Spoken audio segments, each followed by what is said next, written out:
किस तरह ये वर्कर्स अपनी जान पर खेलकर पटाखों को बनाते हैं। हर साल हजारों मजदूरों की मौत पटाखे फैक्ट्री में ब्लास्ट की वजह से होती है। पर क्या आपने कभी सोचा है कि आखिर इन पटाखों को फैक्ट्री में कैसे बनाया जाता है? आइए आपको दिखाते हैं कि दिवाली के पटाखे जैसे फूल जड़े, लाल बम, अनार और चक्री से लेकर रॉकेट तक के सभी पटाखे फैक्ट्री में कैसे बनाए जाते हैं। Sparklers making. फुलझड़ी को बनाने के लिए सबसे पहले तारों की जरूरत पड़ती है, जिन्हें एक एक करके ब्रेकर में लगाया जाता है। फिर उस ब्रैकेट को इस स्पार्कलर्स के लिक्विड में डुबाया जाता है और उन्हें सूखने के लिए रखा जाता है।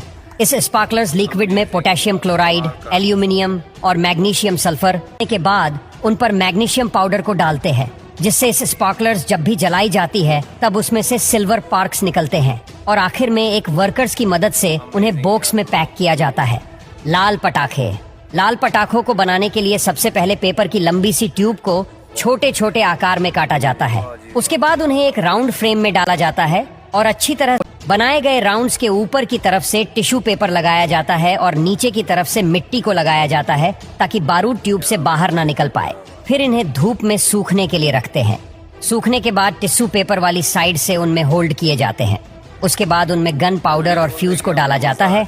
फिर इसे धूप में सूखने के लिए रखा जाता है। मिट्टी सूखने के बाद उसे तोड़ा जाता है और पटाखों को अलग किया जाता है। उसके बाद सभी क्रैकर्स को हाथ से बांधकर उनकी लड़ी बनाने का काम। सुतली बम बनाने के लिए सबसे पहले इन कार्डबोर्ड्स में बारूद को भर दिया जाता है और इन बॉक्स के ऊपर हाथों से धागा, जिसे हम सुतली भी कहते हैं, उसे अच्छी तरह से लपेटकर बांध दिया जाता है और शायद इसी सुतली के कारण इस बम का नाम सुतली बम पड़ा होगा।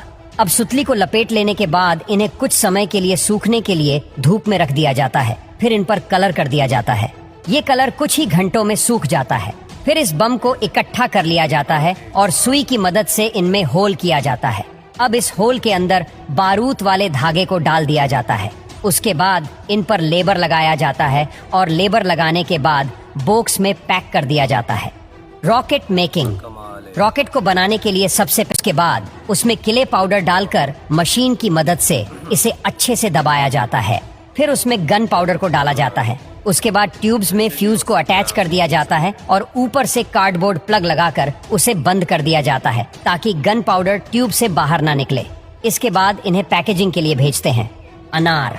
अनार को बनाने के लिए सबसे पहले अनार के बाहर का हिस्सा बनाया जाता है, जिसमें स्पेशल कार्डबोर्ड को पोनिकल में रोल किया जाता है। उसके बाद बारूद के तौर पर मैग्नीशियम और पोटेशियम नाइट्रेट का मिक्सचर डाला जाता है। इसके बेस को मजबूत बनाने के लिए मिट्टी को लगाया जाता है, जिससे अनार पूरी तरह से सील हो जाता है। अब इन्हें सूखने के लिए बाहर धूप में रख दिया जाता है। जब अनार सूख जाता है तो इसके ऊपर होल करके इनमें फ्यूज को बारूद के साथ डुबाकर होल में इंस्टॉल किया जाता है। फिर इन्हें डिब्बों में पैक करके मार्केट में बेचने के लिए भेज दिया जाता है।